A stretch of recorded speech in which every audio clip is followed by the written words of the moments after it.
ರಾಜ್ಯದಲ್ಲಿ ಎಚ್ಎಂಪಿವಿ ಸೋಂಕಿನ ಆತಂಕ ಹೆಚ್ಚಾಗಿದೆ. ಆರೋಗ್ಯ ಇಲಾಖೆಯಿಂದ ಗೈಡ್ಲೈನ್ಸ್ ಕೂಡ ಬಿಡುಗಡೆಯಾಗಿದೆ. ಹೌದು, ಕರ್ನಾಟಕದ ರಾಜಧಾನಿ ಬೆಂಗಳೂರಿನಲ್ಲಿ ಈಗಾಗಲೇ 8 ತಿಂಗಳ ಮಗು ಹಾಗೂ 3 ತಿಂಗಳ ಮಗುವಿನಲ್ಲಿ ಎಚ್ಎಂಪಿವಿ ಸೋಂಕು ದೃಢಪಟ್ಟಿದ್ದು, ಇನ್ನು ಆರೋಗ್ಯ ಇಲಾಖೆ ಮಾರ್ಗಸೂಚಿಗಳನ್ನ ಕೂಡ ಬಿಡುಗಡೆ ಮಾಡಿದೆ. ಹಾಗಾದ್ರೆ ಆ ಮಾರ್ಗಸೂಚಿಗಳು ಏನು ಅನ್ನೋದನ್ನ ನೋಡ್ತಾ ಹೋಗೋದಾದ್ರೆ, ನಂಬರ್ 1, ಜ್ವರ, ಕೆಮ್ಮು, ನೆಗಡಿ, ಹೊರಗೆ ಓಡಾಡದೆ ಮನೆಯಲ್ಲೇ ಇದ್ದು ಚಿಕಿತ್ಸೆಯನ್ನ ಪಡಿಬೇಕಾಗುತ್ತೆ.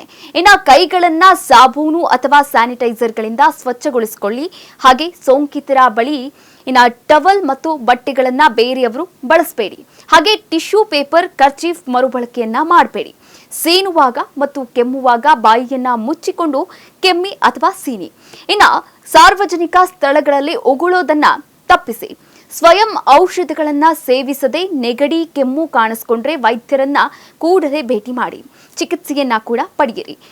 ಮನೆ ಮತ್ತು ಸುತ್ತಲಿನ ಪ್ರದೇಶದಲ್ಲಿ, ಕಚೇರಿಗಳಲ್ಲಿ ಸ್ವಚ್ಛತೆಯನ್ನ ಕಾಪಾಡಿಕೊಳ್ಳಿ. ಪೌಷ್ಟಿಕಾಂಶವಿರುವಂತಹ ಆಹಾರವನ್ನ ಸೇವನೆ ಮಾಡಿ. ಮಕ್ಕಳು ಹಾಗೂ ಹಿರಿಯರ ಬಗ್ಗೆ ಹೆಚ್ಚಿನ ಜಾಗೃತಿ ವಹಿಸುವಂತೆ ಸೂಚನೆಯನ್ನ ಕೂಡ ನೀಡಲಾಗಿದೆ. ಜ್ವರ, ಕೆಮ್ಮು ಜೊತೆಗೆ ಉಸಿರಾಟದ ತೊಂದರೆ ಕಂಡುಬಂದಲ್ಲಿ ಕೂಡಲೇ ಆಸ್ಪತ್ರೆಗೆ ಭೇಟಿ ನೀಡಿ.